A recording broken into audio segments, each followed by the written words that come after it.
Hello साथियों, कैसे हैं आप सभी साथी।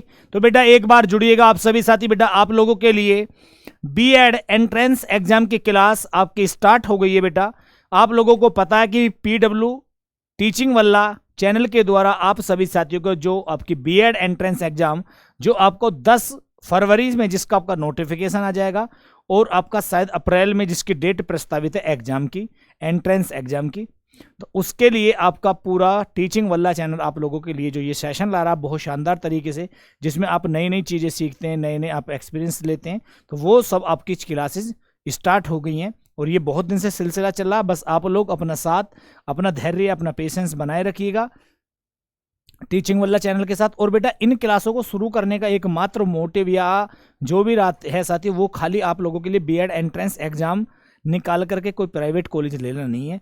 यहाँ अगर आप आए हो तो आपका एकमात्र मोटिव और एकमात्र मोटो जो आपका होना चाहिए वो है साथियों आपका क्या, कि रैंक निकालनी है। बेटा क्या निकालनी है? रैंक बच्चे, जिससे आपके बहुत सारे पैसे बच सकें। बेटा क्या बच सके? बहुत सारे पैसे, क्योंकि आप बच्चे एंट्रेंस एग्जाम देंगे, एंट्रेंस एग्जाम देंगे तो आपकी रैंक अगर आएगी तो आपका बहुत बढ़िया बेनिफिट रहेगा भाई, आपके पैसे बचेंगे करीब करीब 1.25 लाख रुपए। आपको इतना तो पता है ना कि बीएड में क्या होता, कि एंट्रेंस एग्जाम आपने दिया, अगर आपको गवर्नमेंट कॉलेज मिलेगी तो आप गवर्नमेंट कोटे से आप बीएड कर सकते हो, जिसका खर्च दोनों सालों का मिलाकर के बामुश्किल से 15 से 20 हज़ार या 25 हज़ार रुपये होगा कॉलेज का। और अगर आप बेटा बीएड का एंट्रेंस भी दिया और आपने रैंक नहीं निकाल पाए, आप टॉप नहीं कर पाए, आप ऐसे नॉर्मल किसी भी प्राइवेट कॉलेज से किया, तो आपका खर्च 1 से 1.25 लाख रुपए पहुंच जाता है। तो मुद्दा तो फिर ये है ना, फिर बढ़िया है क्या है आपके लोगों के लिए, कि थोड़ी सी मेहनत कर ली जाए और रैंक ही निकाल ली जाए, जिससे आपके परिवार के पैसे बच जाएंगे। ठीक है, चलो तो इसी चीज को ध्यान में रखते हुए बेटा शानदार तरीके से तैयारी करनी है। बाकी कोई दिक्कत हो, जुड़े हुए हैं तो साथियों शुरू कर रहे हैं आज का सफर, आज का सेशन आप लोगों के साथ। तो ये है साथियों क्वेश्चन, कि सदा एक वचन में, कि सदा एक वचन में प्रयुक्त होने वाले शब्दों को चुनना। बेटा इनमें से कौन सा है? होश, लोग, प्राण, बाल, हस्ताक्षर, जनता, चर्चा या जनता। बेटा कि इनमें से ऐसा कौन सा शब्द है बेटा जो सदा एक वचन में है और या जो सदा आपका बहुवचन में है?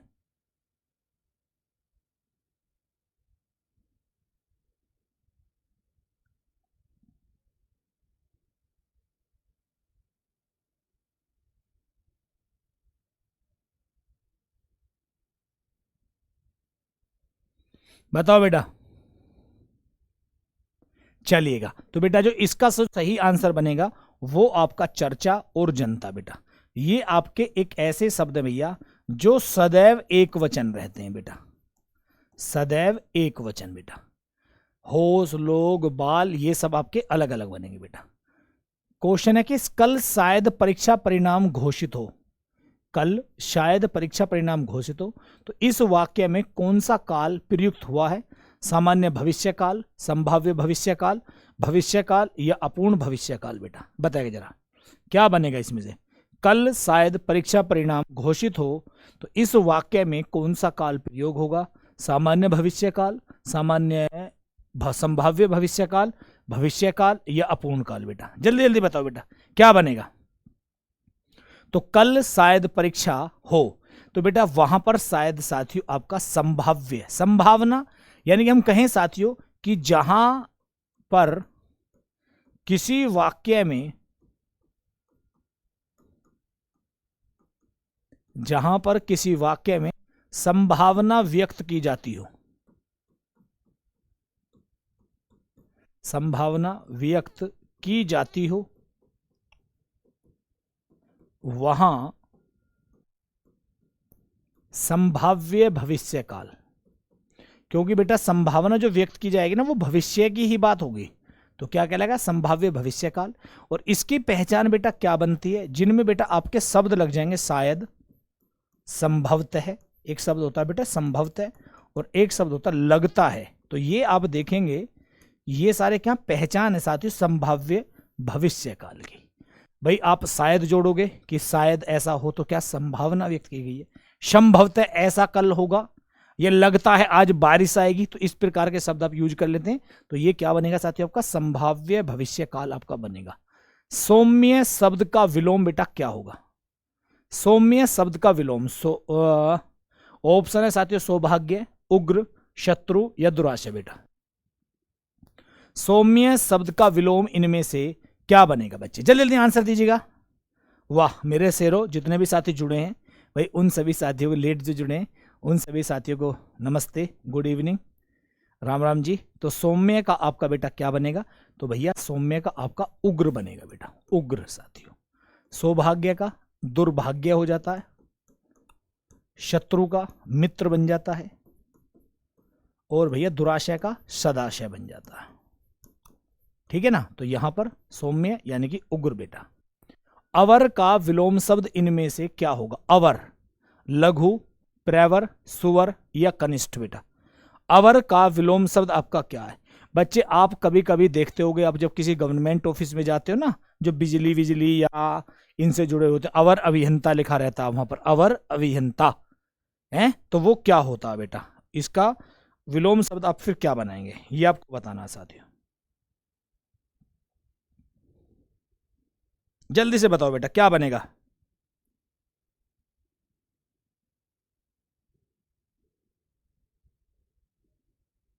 चलो, तो बच्चे अवर का जो विलोम शब्द बनेगा वो आपका प्रवर बनेगा। ठीक है ना साथियों, ये आपको पता होगा। अब देखिएगा, दोनों चीज समझ जाएगा।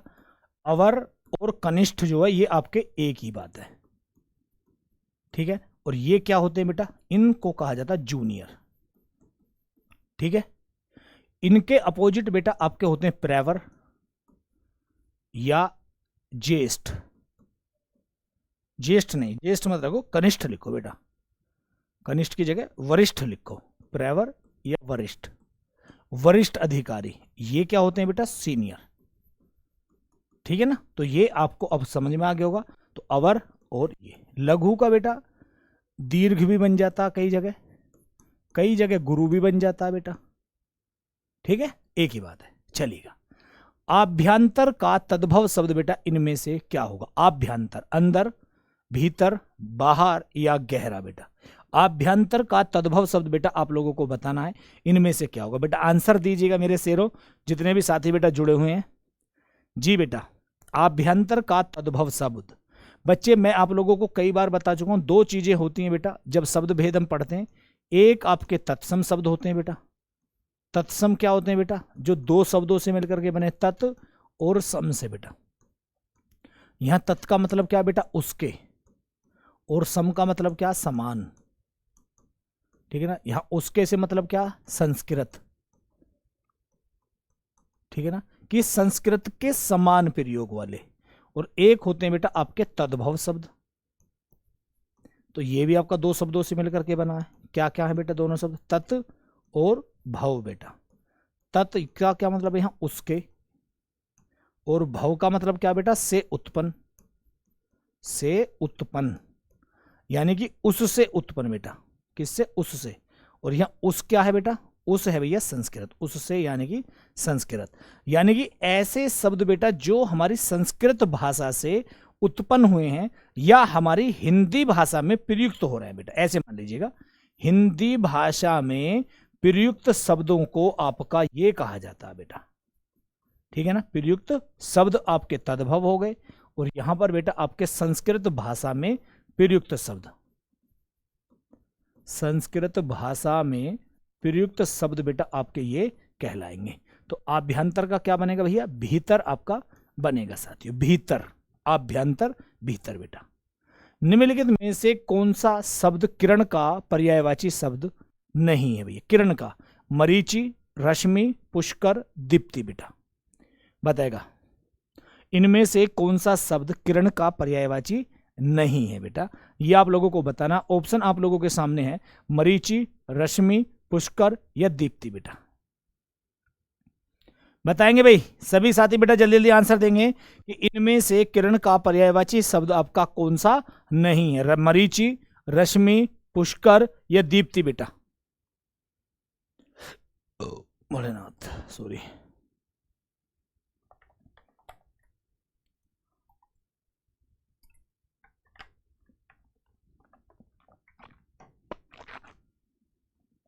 तो भैया पुष्कर नहीं है बेटा। पुष्कर साथियों किसका? तालाब का। तालाब, पोखर, तड़ाग, जलाशय, है ना, ये सारे के सारे हमारे इसके ही नाम है बेटा। सरसरी,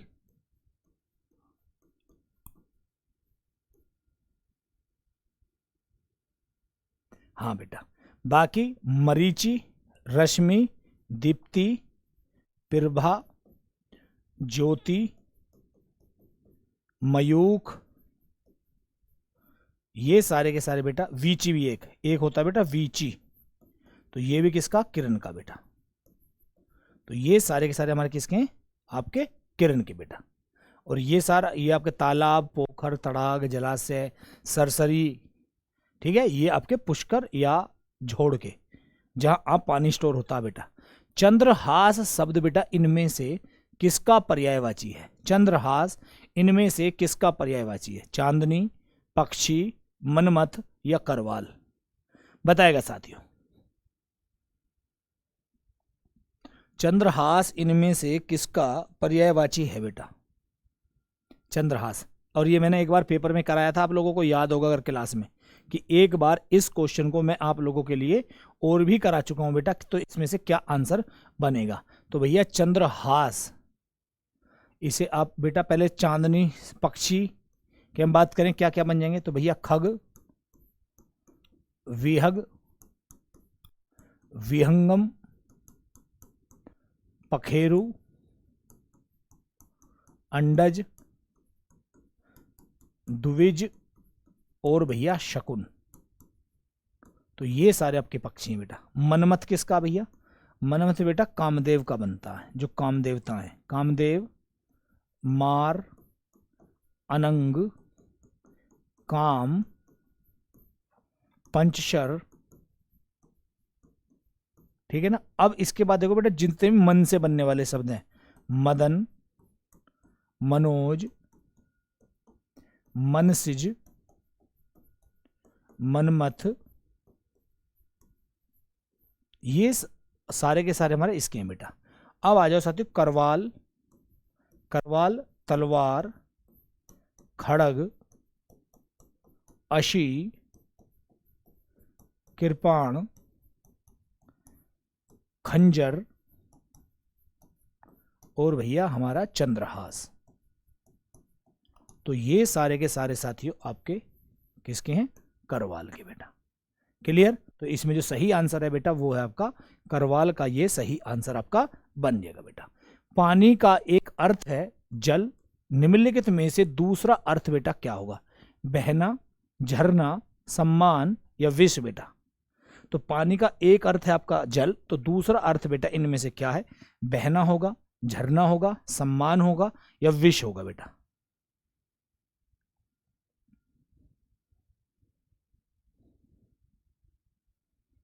जल्दी से बताएगा बेटा क्या बनेगा?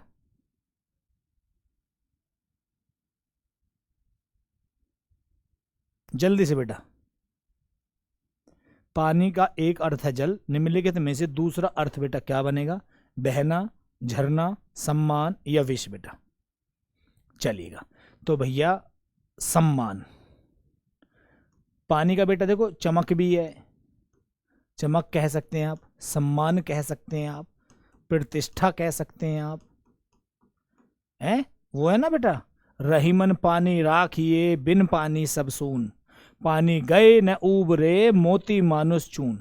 तो वो वाला जो पानी है कि रहीमन पानी राखिए, बिन पानी सब सून, कि बेटा पानी का मतलब जल भी है भाई, कि पानी इतना होना चाहिए, अगर पानी नहीं है तो सब खत्म है।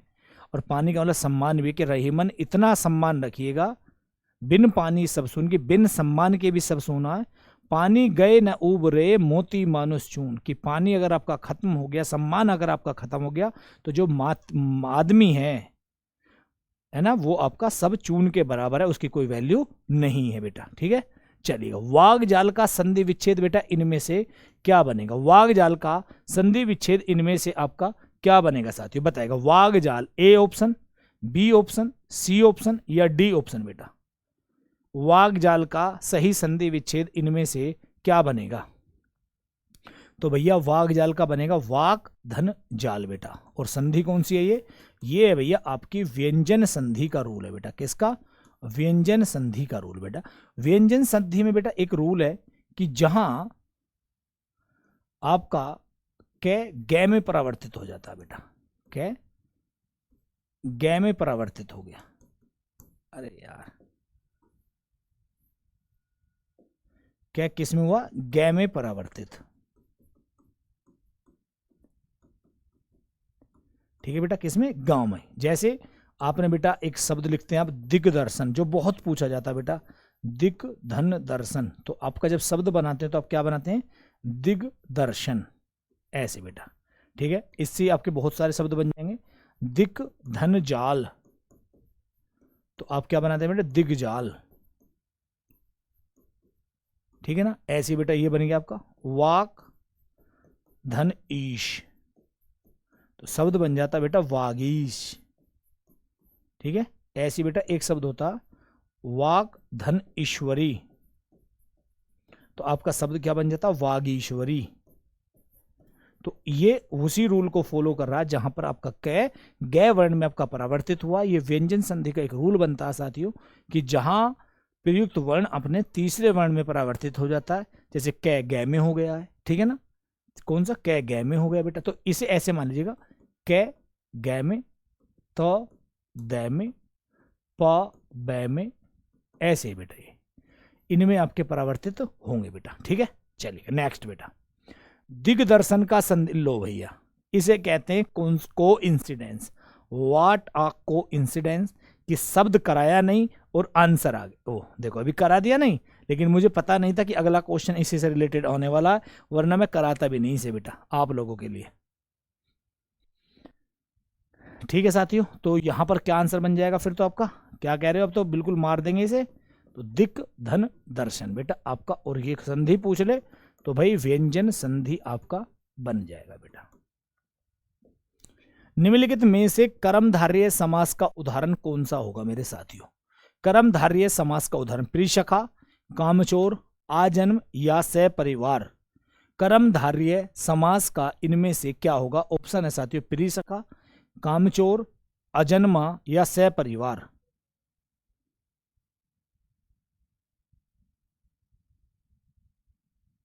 चलो, कर्मधारय समास की बेटा जब हम बात करते हैं तो इसमें बेटा क्या होता है? सबसे पहली बात तो उत्तर पद प्रधान होता है, उत्तर पद प्रधान आपका। इसकी जब हम बेटा विभक्ति की बात करते हैं तो क्या बनता है साथियों? कर्मधारय समास की बेटा विभक्ति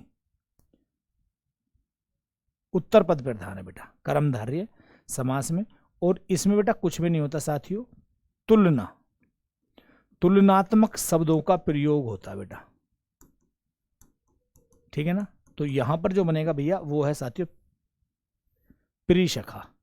इसमें जब बेटा हम ऐसे शब्दों करते हैं तो इसमें बीच में लगा देते हैं है जो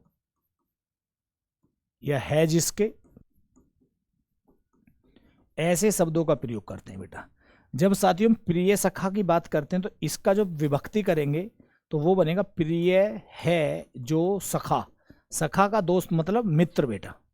तो ऐसी बात, काम से जी चुराने वाला, काम से अलग हो रहा है तो अपादान तत्पुरुष बनेगा बेटा यहां। तो आजन्म, आजन्म और सपरिवार दोनों के दोनों आपके क्या हैं?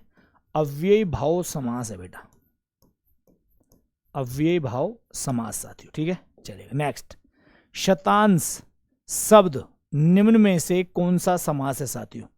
शतांश निम्न में से कौन सा समास है? कर्मधारय, तत्पुरुष, बहुव्रीहि या द्विगु बेटा? शतांश इनमें से कौन सा शब्द होगा?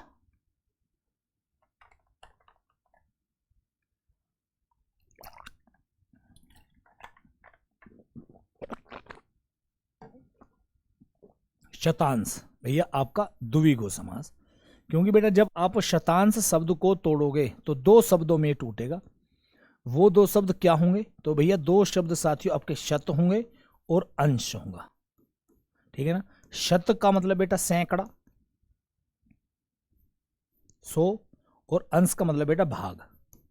तो हम कह सकते हैं साथियों 100वां भाग, किसी भी चीज का 100वां भाग या 100th पार्ट या 100th हिस्सा, इस तरीके की चीज बन जाएंगे। और ये क्या बेटा, द्विगु समास। भैया जब हम बात करते हैं द्विगु समास की, तो इसमें भी क्या होता है, आपका उत्तर पद प्रधान होता है बेटा, ठीक है ना। यहां पर क्या पता चलती है, शब्दों का समाहार, शब्दों का समाहार की बात यहां पर की जाती है साथियों। चलेगा, किसी साहित्यिक कृति की समालोचना करने वाले के लिए आपका एक शब्द क्या होगा। किसी साहित्यिक कृति की समालोचना करने वाले के लिए आप क्या कहेंगे, प्रेक्षक, समीक्षक, उपेक्षक या परीक्षक बच्चे। तो साथियों हमेशा समीक्षक होगा, जो किसी पर समीक्षा करते हैं। समस्त पृथ्वी से संबंध रखने वाला क्या कहलाता है, सार्वभौमिक, सार्वकालिक, सार्वदेशिक या भैया आपका सर्वज्ञ बेटा, बताएगा साथियों क्या कहलाया जाएगा। समस्त पृथ्वी से संबंध रखने वाले के लिए आपका एक शब्द क्या बनेगा, समस्त पृथ्वी से।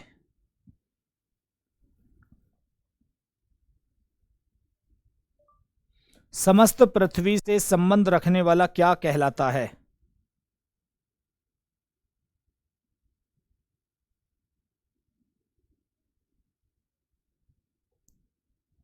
बताओ बेटे, जल्दी जल्दी आंसर दो भाई, क्या बनेगा। समस्त पृथ्वी से संबंध रखने वाले के लिए आपका एक शब्द क्या बनेगा, सार्वभौमिक, सार्वकालिक, सार्वदेशिक या सर्वज्ञ। देखो बच्चे, तो इसका जो सही आंसर होगा वो आपका सार्वभौमिक बनेगा। भैया 3 शब्दों से मिलकर के बना शब्द है सर्व, भूमि और भैया इक। तो इक यहां पर क्या है, एक प्रत्यय है, ठीक है ना। तो इससे मिलकर के आपका बना, और भूमि कह दीजिएगा या आप पृथ्वी कह दीजिएगा, एक ही बात हो गई ना। अलग अलग थोड़ी कि भूमि अलग है या पृथ्वी आपकी अलग है, एक ही बात है। जब बेटा सर्वकालिक की बात की जाएगी तो सब काल में बेटा, जब सार्वदेशिक की बात की जाएगी तो सब देश में रहने वाला, और भैया सर्वज्ञ के लिए सब कुछ जानने वाला, सब कुछ जानने वाले के लिए आपका एक शब्द ये प्रयोग में लाया जाएगा। तो यहां पर सही आंसर क्या है, सार्वभौमिक साथियों। तबेले की बला बंदर के सिर, अरे वाह, क्या लोकोक्ति है बच्चे, कि तबेले की बला और बंदर के सिर, केवल बाहरी दिखावा, अपराध करे कोई पकड़ा जाए कोई, अवसर चूकने पर पछताना व्यर्थ, जैसा चाहा वैसा हो गया। तबेले की बला और बंदर के सर बेटा, बताएगा साथियों क्या बनेगा। ओम भोलेनाथ, जल्दी से बताओ। तबेले की बला और बंदर के सर, इसमें से सही आंसर क्या होगा। चलो बेटा देखो, बात से पता चल गया कि अपराध करे तो कोई और पकड़ा जाए कोई। भाई तबेले का मतलब है साथी जहां आपके पशु बंधते हैं, जहां आपके पशुओं का निवास होते हैं, वो तबेला कहलाता है। कि तबेले की बला, बले का मतलब बेटा कोई गलत काम हुआ है, कोई प्रॉब्लम आई है तबेले में, लेकिन पकड़ा कौन जा रहा है, बेचारा बंदर, जिसका कोई मतलब ही नहीं है। भाई बंदर को थोड़ी बांधोगे आप तबेले में। तो ये है साथियों कि करे कोई भरे कोई वाली बात यहां पर बन चुकी है साथियों, ठीक है। चलिए नेक्स्ट देखेंगे। पेट भरे मन मोदक से कब का अर्थ बेटा क्या होगा। पेट भरे मन मोदक से कब का अर्थ, पुरुषार्थ से किसी काम में सफलता न मिलना, सच्चाई व ईमानदारी से किसी काम में सफलता मिलना, केवल भगवान के नाम लेने से किसी काम में सफलता न मिलना, केवल सोचते रहने से किसी काम में सफलता न मिलना। पेट भरे मन मोदक से कब, लोकोक्ति का अर्थ बेटा क्या बनेगा, बताएगा साथियों।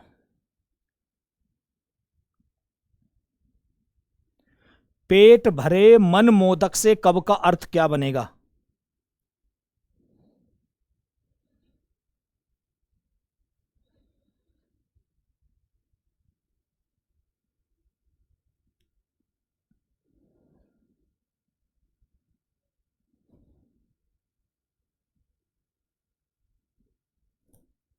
चलो भैया, पेट भरे तो मन मोदक से कब, केवल सोचते रहने से किसी काम में सफलता नहीं मिलती बेटा। पेट भरे मन मोदक से कब साथियों, तो केवल सोचते रहने से कभी भी आपको नहीं मिलेगी बेटा। तो कोई त्रुटि ना हो बेटा, जिस भाग में त्रुटि है वो बताना, और त्रुटि नहीं है तो डी को चुने बेटा। वर्षा शुरू होते ही बच्चे घर से बाहर निकलकर पानी से भीगने लगे।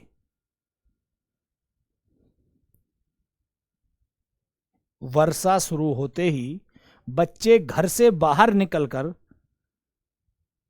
पानी से भीगने लगे, तो इसके किस भाग में त्रुटि होगी या किस भाग में त्रुटि नहीं है बेटा, ये आपको आंसर देना है। बताएगा साथियों, जल्दी से आंसर दो भाई, जितने भी साथी हैं जुड़े हुए। वर्षा शुरू होते ही बच्चे घर से बाहर निकलकर नहाने लगे में त्रुटि।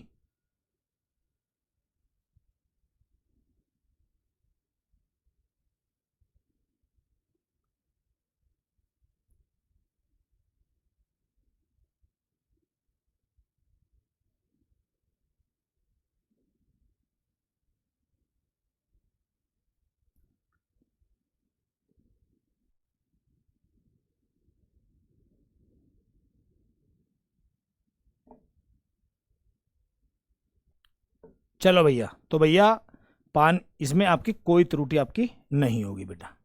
चलिएगा साथियों, बताएगा इसमें कहां त्रुटि है बेटा। किसी भी न्यायालय में दी गई गवाही जब तक वह शपथ लेकर न दी गई हो तब तक वह अधिप्रमाणित नहीं मानी जाएगी बेटा। किसी भी न्यायालय में दी गई गवाही जब तक वह शपथ लेकर न दी गई हो तब तक अधिप्रमाणित नहीं मानी जाती है। चलो तो साथियों, इस क्वेश्चन का आंसर आप कमेंट बॉक्स में छोड़ देना बेटा। तो आज मैं आपको बता दूं बेटा, तो आज आप लोगों के लिए ये क्लास स्टार्ट कर दी गई है। कल से ये क्लास आपको प्रॉपर टाइम से मिलेगी, प्रॉपर वे में मिलेगी, ठीक है। चलिएगा, तो मिलेंगे फिर साथियों, तब तक के लिए धन्यवाद। जय हिंद, जय भारत बेटा।